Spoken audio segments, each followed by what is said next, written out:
अस्सलाम वालेकुम दोस्तों। हिंदी स्पीच थेरेपी की इस वीडियो में फिर से आपका खैर मकदम है।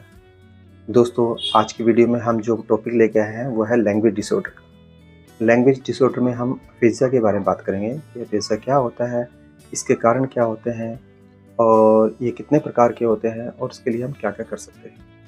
तो ये जो अफेज़िया होता है, जो लैंग्वेज डिसऑर्डर होता है, ये 2 प्रकार से होता है। एक तो होता है कंप्लीट लॉस लैंग्वेज डिसऑर्डर, दूसरा होता है पार्शियली या मॉडरेट लैंग्वेज डिसऑर्डर। ये 2 तरह के होते हैं, यानी कि या तो ये पूरा ही डिसऑर्डर होता है या फिर कम होता है। तो इसमें क्या होता है कि नाम लेने में दिक्कत आती है, बात करने में दिक्कत आती है, खाना खाने में दिक्कत आती है, निगलने में दिक्कत आती है और या फिर उसको कम प्रॉब्लम है तो वो बोलता है लेकिन वर्ड्स बोलता है, सेंटेंस मेकिंग नहीं कर पाता। ठीक है? यानी कि ग्रामर पार्ट यूज़ नहीं कर पाता। ठीक है? और उसको मान लीजिए पानी का गिलास उठाना है तो वो उसका ब्रेन से वो सिग्नल नहीं आता है कि पानी का गिलास उठाना है। यानी लैंग्वेज में किसी न किसी तरह से उसको प्रॉब्लम आती रहती है। ठीक है? तो इसका जितनी जल्दी हो सके उतनी जल्दी इसका डायग्नोस कर लेना चाहिए। तो इसके लिए हम एमआरआई या सीटी स्कैन से इसका डायग्नोस किया जा सकता है। अगर इसमें भी इसका ना पता लगे, जानकारी ना मिले, डायग्नोस ना हो तो आप एक पेट स्कैन भी होता है, उसके ज़रिए भी इसकी जानकारी ले सकते हैं कि किस तरह का हो सकता है। अब हम जानते हैं ये होता क्यों है। ब्रेन में किसी तरह की चोट लगने से ये हो सकता है। ये ब्रेन स्ट्रोक से हो सकता है, पैरालिसिस अटैक से हो सकता है, इंजरी होने की वजह से हो सकता है और इन्फेक्शन होने की वजह से हो सकता है।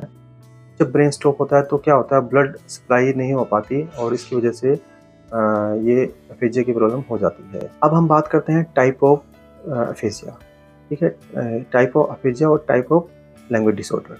तो इसमें जो सबसे पहले है वह है एक्सप्रेसिव लैंग्वेज डिसऑर्डर। ठीक है? और दूसरा है रिसेप्टिव लैंग्वेज डिसऑर्डर और तीसरा है मिक्स लैंग्वेज डिसऑर्डर। ठीक है? सबसे पहले हम बात करते हैं एक्सप्रेसिव लैंग्वेज डिसऑर्डर।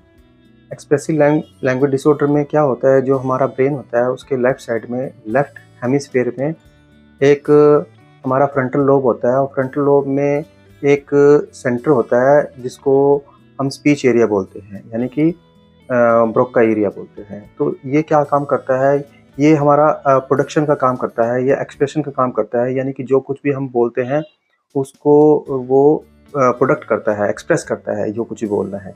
ठीक है? तो उसमें जब मान लीजिए जो कुछ भी बोलना है वो हमें जो भी सेंटेंस उसको बोलने हैं, वर्ड्स बोलने हैं, वो मुँह के ज़रिए निकालने का काम करता है, तो प्रोडक्शन का काम इसमें किया जाता है।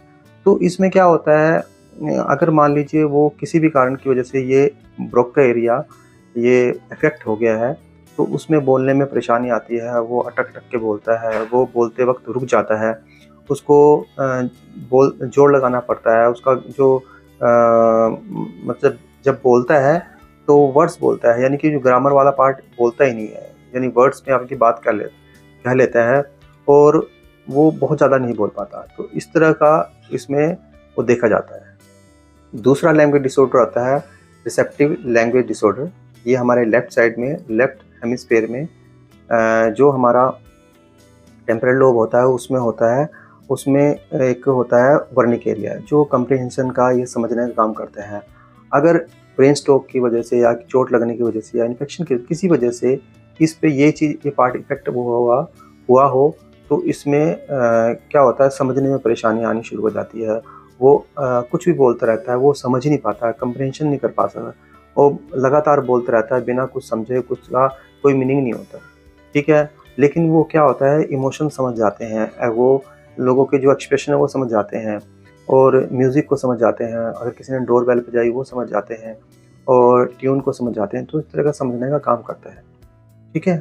और तीसरा होता है मिक्स लैंग्वेज डिसऑर्डर। मिक्स में क्या होता है, जब हमारा वर्निक एरिया और ब्रोका एरिया दोनों इफ़ेक्ट हो जाते हैं तो दोनों की परेशानी होती है, वो अच्छी तरह से समझ नहीं पाते और ना ही वो ब्रोका एरिया उनका काम करता है और वो एक्सप्रेसिव भी नहीं हो पाते, तो ये ज़्यादा परेशानी हो जाती है।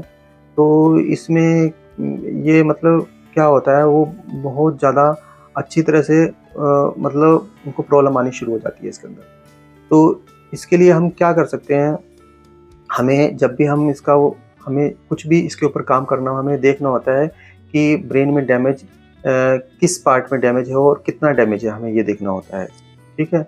और उसके हिसाब से इसका इलाज स्पीच थेरेपी है, जो इसमें एक्सप्रेसिव वाला पार्ट है, जो ब्रोका पार्ट है, अगर उसमें कम इफ़ेक्ट हो तो उस पे काम किया जा सकता है। क्योंकि उसमें क्या होता है, वो समझ तो रहा है, उसका जो भी कुछ बात है वो समझ रहा है, लेकिन एक्सप्रेस नहीं कर पा रहा।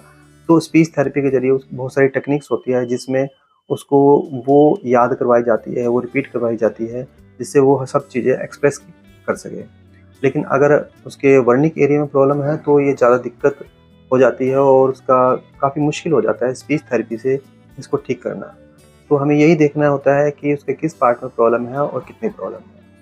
तो ये कुछ इन्फॉर्मेशन मैंने आपको बताई है कि एफेज़िया कितने प्रकार का होता है और उसका किस तरह से काम किया जा सकता है, किस तरह से आप इसका सॉल्यूशन ढूँढ सकते हो और ये कितने प्रकार के होते हैं। उम्मीद करता हूँ दोस्तों आपको मेरी वीडियो पसंद आएगी। मिलते हैं अगली वीडियो में नए टॉपिक के साथ, जब तक के लिए खुदा हाफ़िज़, बाय।